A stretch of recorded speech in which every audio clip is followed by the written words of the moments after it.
Evening students, आपका ideal smart classes में फिर से स्वागत है।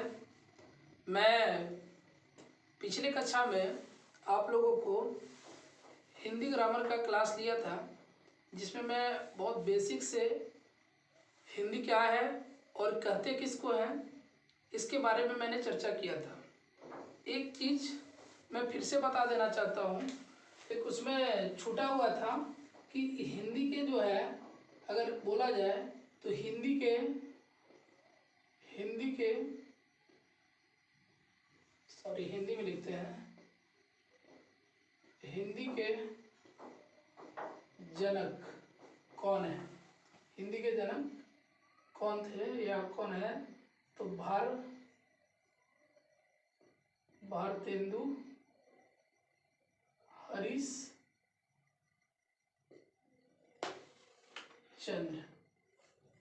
हरिश्चंद्र ये हिंदी के जनक हैं, जिन्होंने सबसे पहला इस लैंग्वेज का सूत्रपात किया था, शुरुआत किया था।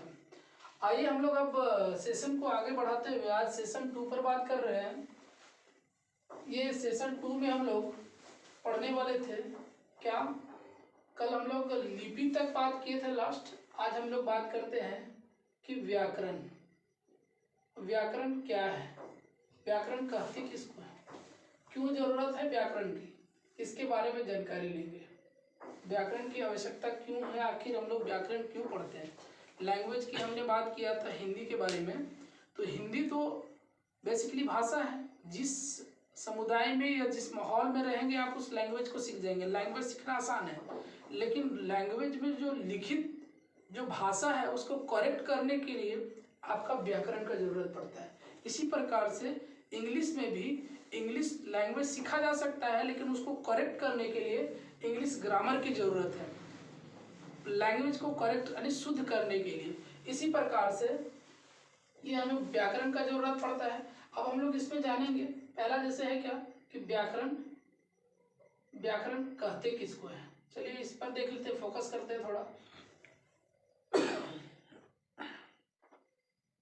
जिस विद्या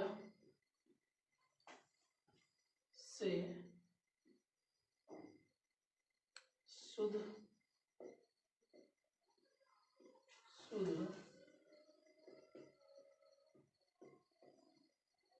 बोलना, पढ़ना तथा लिखना आ जाए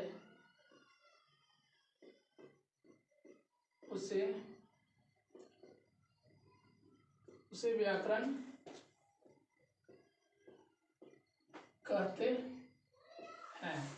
उसे हम लोग मतलब क्या है कि जिस विद्या से शुद्ध बोलना, पढ़ना, लिखना तथा बोलना आ जाए उसे हम लोग क्या कहते हैं, व्याकरण कहते हैं। यानी इसको ऐसा भी बोल सकते हैं कि जिस शास्त्र से हम शुद्ध बोलना, पढ़ना, लिखना सीखते हैं वो क्या है, उसी को व्याकरण बोला जाता है। अगर बात किया जाए कि ये व्याकरण, इसके कितने भेद हैं, अगर ऐसा बोला जाए व्याकरण कितने प्रकार के होते हैं, ऐसा लिखा जाए, व्याकरण कितने प्रकार के होते हैं, तो व्याकरण क्या है मुख्यतः, इसमें आंसर अगर इसका दे तो यह 3 प्रकार के होते हैं। फर्स्ट क्या है, वर्ण विचार। सेकंड क्या है, शब्द विचार। और थर्ड है आपका वाक्य विचार।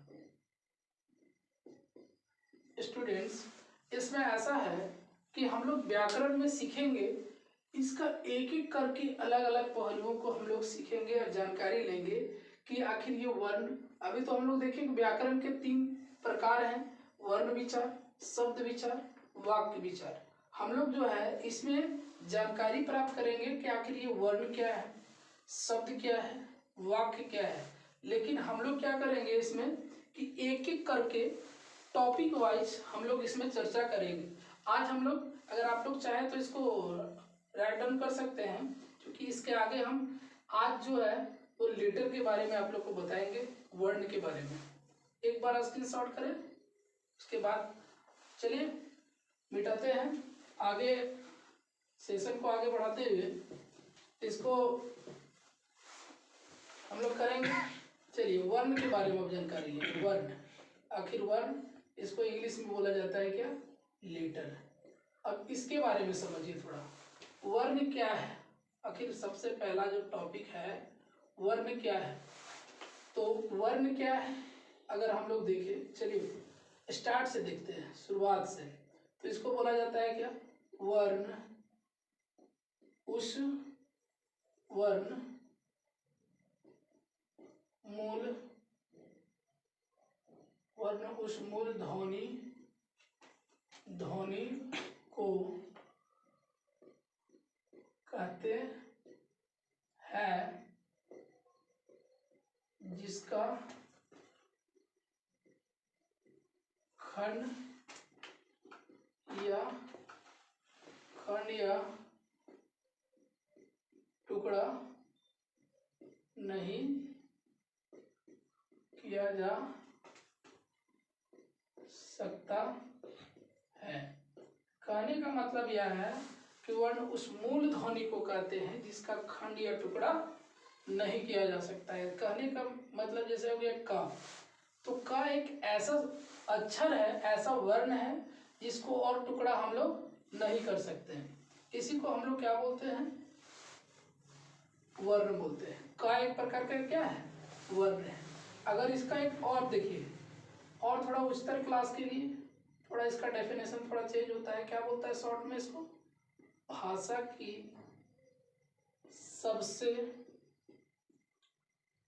छोटी इकाई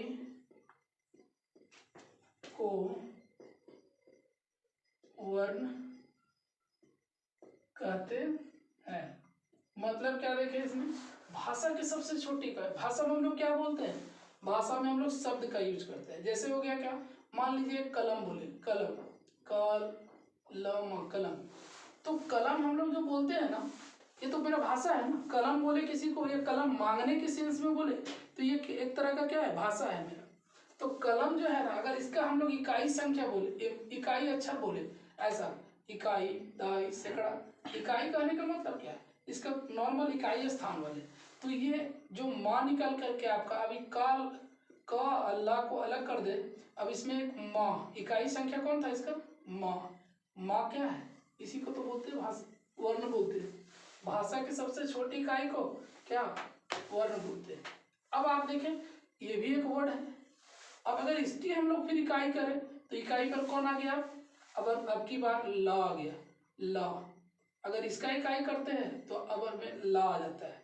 अब लीजिए ला भी एक प्रकार का क्या है, वर्ण है। इस प्रकार से हम लोग कह सकते हैं कि भाषा की सबसे छोटी इकाई जो है वो एक प्रकार का क्या है, वर्ण है। ठीक, यहाँ तक समझ गए।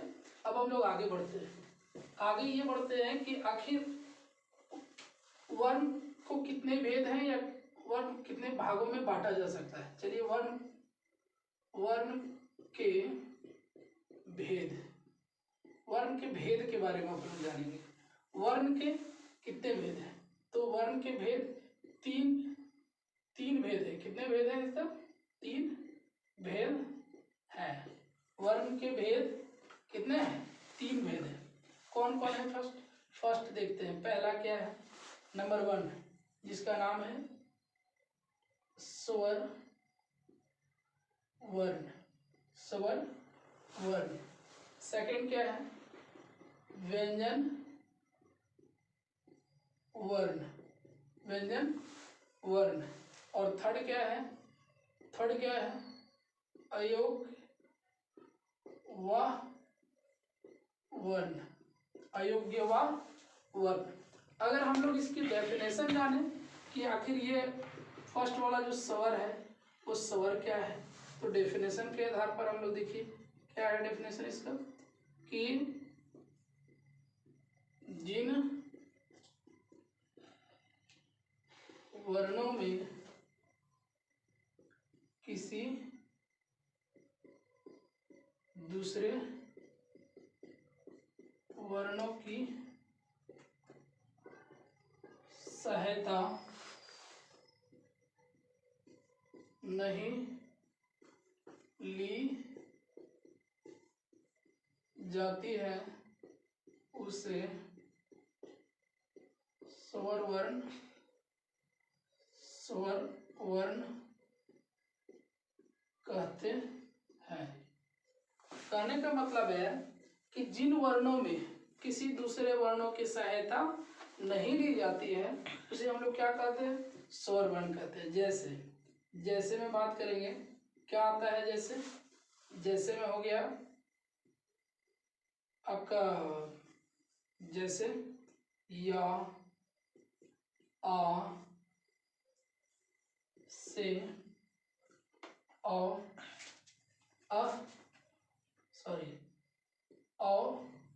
तक, ये क्या है आपका स्वर है। इसमें किसी दूसरे वर्णों की सहायता नहीं ली जाती, ये सेल्फ बनता है ना, ये सेल्फ अपने आप में आ है, इसमें किसी दूसरे वर्णों की सहायता नहीं ली जाती है। उसी प्रकार से अगर हम लोग बात करें किसमें, व्यंजन वर्ण के बारे में, व्यंजन वर्ण, अब इसमें देखिए क्या होता है, इसका डेफिनेशन देखते हैं। व्यंजन जिन वर्णों में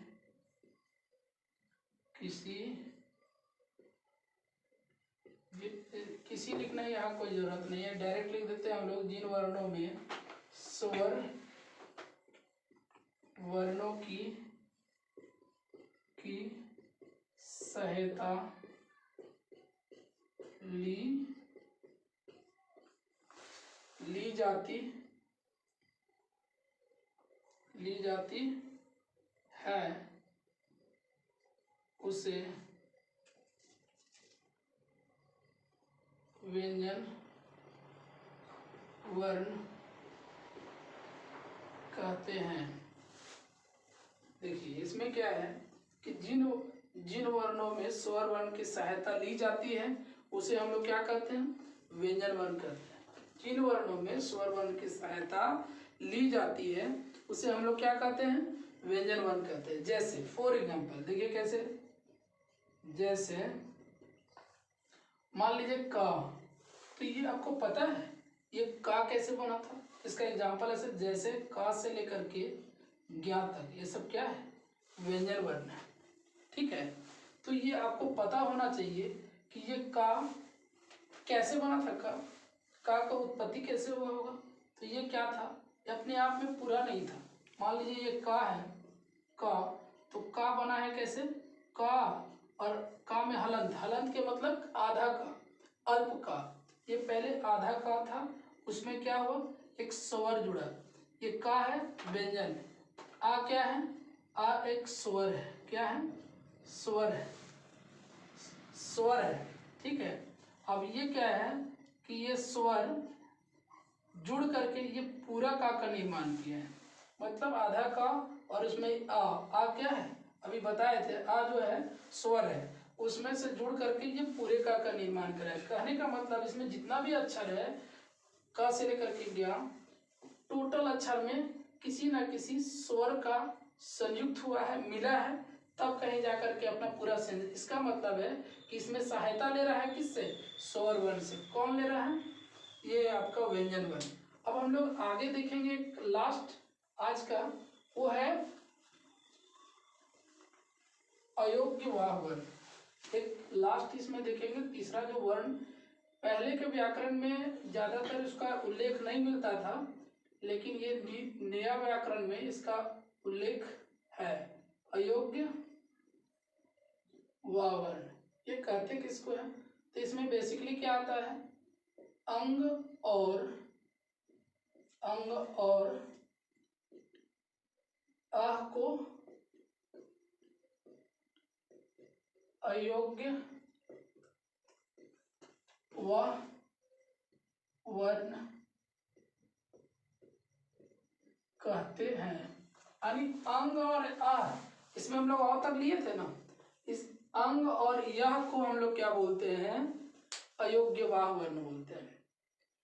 तो स्टूडेंट्स, मैं उम्मीद करता हूँ कि जो आज का सेशन ये हम लोग व्याकरण और वर्ण का जो लिए हैं, हम लोग आप लोग को हद तक समझ में आया होगा। और मैं कल फिर पुनः पूरा डिटेल से फिर से जानकारी इसका लेकर के उपस्थित आप लोग के बीच आऊँगा कि स्वर वर्ण आखिर इनके कितने भेद हैं और ये किस प्रकार इनके जो भेद हैं वो वर्ण में किस प्रकार सहायक होते हैं, इसके या कहते किसको हैं, या स्वर वर्ण के कितने भेद हैं, व्यंजन वर्ण के कितने भेद हैं, और इनका परिभाषा सहित मैं जानकारी देने का आप लोग का कोशिश करूंगा।